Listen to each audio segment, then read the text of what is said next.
You know, it's funny you ask, both of you.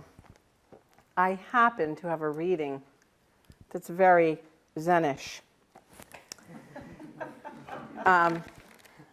It says what we could say in our terms, but it's more fun.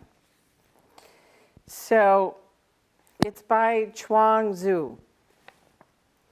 So this guy named Lik Tzu was on a trip and was eating by the roadside when he saw a 100-year-old skull. Pulling away the weeds and pointing his finger, he said, "Only you and I know that you have never died and you have never lived. Are you really unhappy?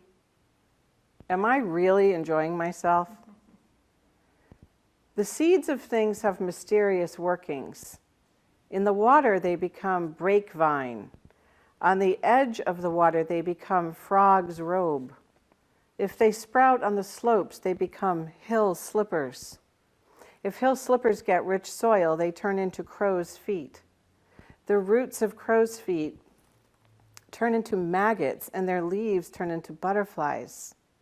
Before long, the butterflies are transformed and turn into insects that live under the stove. They look like snakes, and their name is Chu-to. After 1,000 days, the Chu-to insects become birds called dried leftover bones. The saliva of the dried leftover bones becomes sumi bugs, and the sumi bugs become vinegar eaters. Yilo bugs are born from the vinegar eaters, and the huang shuang bugs from chuyu bugs. And this goes on. Okay, sheep's groom couples with bamboo that has not sprouted for a long while and produces green peace plants. Green peace plants produce leopards, and leopards produce horses, and horses produce men. Men in time return again to the mysterious workings. So all creatures come out of the mysterious workings and go back into them again. I love that. That's just, you know, it's saying in fancy, fun, poetic terms in ancient China what we say here. Around and around. So we get ourselves worked up about mortality and life and death. Have you ever really lived or died? Why do we create this fear? It's extra. It's not extra. I mean, let's confront it. I do. I mean, I'm scared. And then what can you do? I don't know. Nothing I can do. So if you take away the I, then only don't know. You already understand that. When we only go straight, don't know.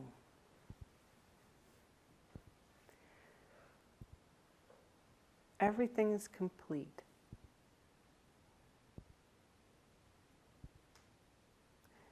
There is no subject and no object.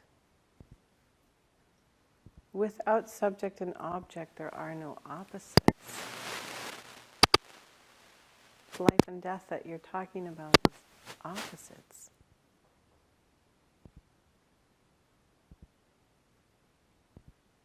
It's not something we can deal with up here. Mind is not Buddha. Cognition is not the path. This is a don't know path. This thing we do here at the Zen Center is not about understanding. Understanding only goes as far as that which it can understand. Quen, you've heard me say that for 30 years. Understanding only goes as far as that which it can understand. That's not my words, it's some famous person. But I feel like they're mine, I've said them so many times. So we use that understanding for if A equals B and B equals C, then A equals C, and all the things we need it for to get through life. When you die, where do you go? Then what happens? We can all try to understand that until we're blue in the face, and you can't understand that, right? It's like Tom was saying, it's not even, it's not even like esoteric. It's just try it. Before you were born, where did you come from? How come nobody ever gets scared about that? Right? When you die, where do you go? Our understanding can't go there. It wants to, it tries to, so we might sit there, we might go home tonight, and as we're laying in our bed, we might say, when I die, where do I go? Maybe heaven. What if there is no heaven? Well, maybe I was not such a good person, maybe hell. Oh, but Buddhism says I might get reborn, and we go around and around in our thinking, but it doesn't really do anything for us. The bottom line is we don't know. So Zen means perceive that, truth of that. Perceive what is true, don't know, and then follow that with all your heart. Just go there.